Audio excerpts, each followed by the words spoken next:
But the big story this morning, a big setback for the prosecution in the Delhi gang rape trial. The Juvenile Justice Board has declared the sixth accused to be a minor, so he will now be tried under the Juvenile Justice Act and may be let off easily and sent to a remand home.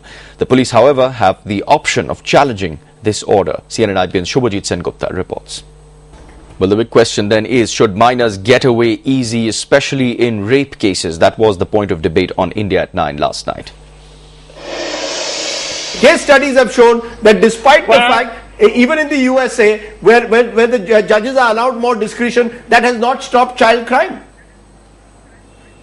No, there's no question of stopping or not stopping. You're actually advocating scrapping of the IPC and handing a whole thing over to Salvation Army.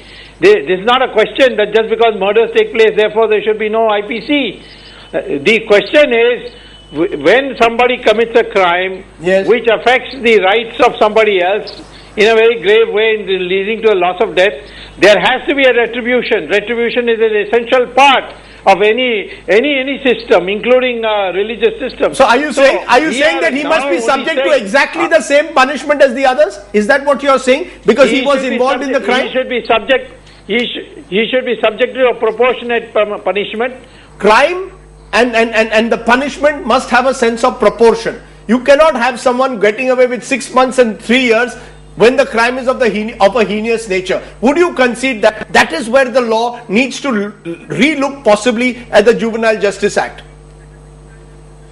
Am I speaking alive when I say that each one of us treat our children differently?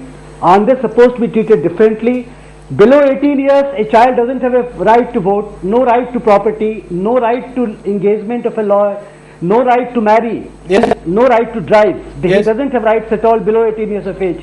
Then are we going to subject him to the same system, criminal justice system, without these rights? I'll just tell you one thing, that in the case of child, there is no question of proportionality. The child is to be dealt with differently in a reformist mode.